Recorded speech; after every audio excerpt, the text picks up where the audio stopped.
4 రోజుల క్రితం వరకు కూడా డెంకాడ మండలం జనసేన పార్టీకి మీరంటే ఒక ఇదిగా ఉంది. ఇప్పుడు సడన్గా వైసీపీలోకి వచ్చారు. ఎంత డబ్బులు తీసుకున్నారు అనేది జనాల మాట. వాళ్ళకైతే మీరు సమాధానం చెప్పి తీరాలి, చెప్పండి. ఓకే, అందరికీ తెలుసు నేను డబ్బు తీసుకున్న మనిషిన, డబ్బు తీసుకోలేని మనిషిని అనే విషయం డెంకాడ మండలం అలాగే నెల్లిమర్ల నియోజకవర్గం మొత్తం తెలుసు. ఎందుకంటే ఉన్న ఉద్యోగాన్ని, ఉన్న వ్యాపారాన్ని వదిలేసి ప్రజలకు మంచి చేయాలనే సదుద్దేశంతో రాజకీయాల్లోకి రావడం జరిగింది.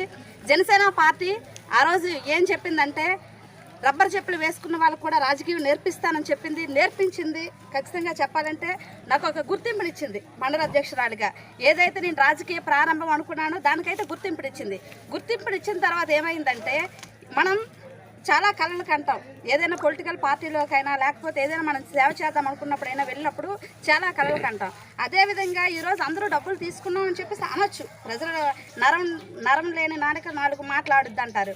కానీ ఉన్న ఉద్యోగాన్ని, ఉన్న సంపదని, ఉన్న వ్యాపారాన్ని వదిలి రాజకీయాల్లోకి వచ్చి వేరే వాళ్ళ దగ్గర డబ్బులు తీసుకుంటానని అన్నారంటే వాళ్ళ విజ్ఞతకే వదిలేస్తాను. ఓకే, వాళ్ళని విజ్ఞతకు వదిలేసినా కానీ మీరు ఇండిపెండెంట్ అభ్యర్థిగా కూడా పోటీ చేయొచ్చు. మీరు ఎటువంటి జగన్మోహన్ రెడ్డి గారిని, ఆయన దిష్టి బొమ్మని అంత చేసినటువంటి మీరు ఇదే వైసీపీ పార్టీలోకి వచ్చి జనానికి మీరు మళ్ళీ ఫ్యాన్ గుర్తుకే ఓటేయమని ఏ విధంగా చెప్పగలరు? అసలు రాజకీయ పార్టీల్లో ఉన్న తర్వాత ఒకరిపైన ఒకరు విమర్శలు అనేవి చేసుకోవడం అది సర్వసాధారణమైన విషయం. ఇది అందరికీ తెలిసిన విషయం. ఈ రోజు పవన్ కళ్యాణ్ గారు ఉన్నారు. 2014లో మళ్ళీ ఉమ్మడిగా అందరూ కలిసి పోటీ చేశారు. తర్వాత చంద్రబాబు నాయుడు ఇది చేయలేదు, చంద్రబాబు నాయుడు అది చేయలేదు, చంద్రబాబు నాయుడు మా అమ్మగారిని ఇలా తిట్టారు, లేదా మా భార్యని ఇలా అన్నారు, లేకపోతే ఇది అది అని చెప్పేసి మా పవన్ కళ్యాణ్ గారే అన్నారు, తరిమి కొట్టాలి అన్నారు టీడీపీని. ఆ రోజు వైసీపీ ప్రభుత్వం వచ్చింది. కేవలం ఇక్కడ ఏంటంటే అక్కడ పరిస్థితి ఏ విధంగా ఉన్నప్పటికీ, పవన్ కళ్యాణ్ గారిని నేను దేవుడిగా భావించినప్పటికీ ఇక్కడ జరుగుతున్న వాస్తవ పరిస్థితులని చాలాసార్లు చెప్పాలని మేము చూసాం. సాధారణ ప్రజలమైన మేము 400 కిలోమీటర్లు 4 సార్లు జనవరి నెలలో వెళ్ళాం. ఆవిడకి టికెట్ ఇస్తారని తెలియడంతో మేము చెప్పడానికి ప్రయత్నించాం. నాన్ లోకల్ మాకు అవసరం లేదు, స్థానికంగా ఉన్న వాళ్ళని రాజకీయాల్లోకి తీసుకురండి. మీరు ఏదైతే అన్నారో ఇక్కడ ఏదైతే ఇప్పుడు నార్మల్గా మనం కమ్యూనిటీ బేస్డ్ మాట్లాడకూడదు, కానీ చాలా అవసరం అది రాజకీయాల్లో. ఎందుకంటే 90% బీసీ సామాజిక వర్గం ఉన్న నెల్లిమర్ల నియోజకవర్గంలో ఓసీకి ఎలా ఇస్తారు, ప్రజలు ఏ విధంగా దీన్ని హర్షిస్తారని చెప్పేసి అడుగుతున్నారు. ఈ విషయాలన్నీ కూడా దృష్టిలో పెట్టుకొని నేను వైసీపీలోకి వచ్చిన తర్వాత కూడా అంటే డబ్బులు ఉన్న వాళ్ళకే టికెట్ ఇచ్చారు అని అన్నారు.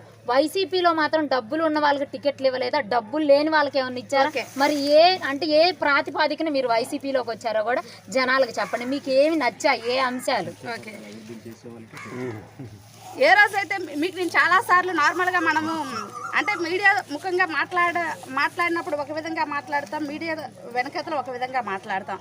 ఆ రోజు మీకు చాలా సందర్భాల్లో మనం చాలా క్లోజ్గా ఉండబట్టి, లేకపోతే ఇతర వాళ్ళైనా క్లోజ్గా ఉన్నప్పటికీ నేను చాలాసార్లు చెప్పేదాన్ని, టీడీపీ హయాంలో సంక్షేమ పథకాలు అనేది నా అనుచరులకి లేదా నా కార్యకర్తలకి, నా ఇంట్లో వాళ్ళకి, నా పెదనాన్న పిల్లలకి, నా చిన్నాన్న పిల్లలకి ఈ విధంగానే సంక్షేమ పథకాలు ఇస్తుండేవారు. ఎందుకంటే నేను టీడీపీలో మా అన్నయ్య గారు సర్పంచ్ క్యాండిడేట్, అక్కడి నుంచి వచ్చాను. ఇక్కడికి వచ్చేసరికి పతివాడ వాళ్ళు టీడీపీ వాళ్ళ గురించి నాకు తెలుసు. మా అత్తవారు వచ్చేసరికి టీడీపీ. అటువంటి ఇంట్లో నుంచి వచ్చిన నేను అక్కడ ఏ విధంగా సంక్షేమం అనేది అందింది అనేది నేను చూశాను. ఇకపోతే జగన్మోహన్ రెడ్డి గారు వచ్చిన తర్వాత సంక్షేమం అనేది ప్రతి ఇంటికి. నేను ఆ రోజు పోస్టల్ బ్యాలెట్ వేసాను. నా ఓటు తెలుసు వైసీపీ ప్రభుత్వ వ్యతిరేకంగా టీడీపీకి వేశాను. అయినప్పటికీ నా ఇంటి ముందు రోడ్డు వేశారు. నా ఉద్యోగంలో అప్పుడున్నాను, కానీ ఏ రోజు కూడా ఈ అమ్మాయి మనకి వైసీపీకి ఓటు వేయలేదని చెప్పేసి ఏ రోజు కూడా నన్ను టార్గెట్ చేయలేదు వాళ్ళు.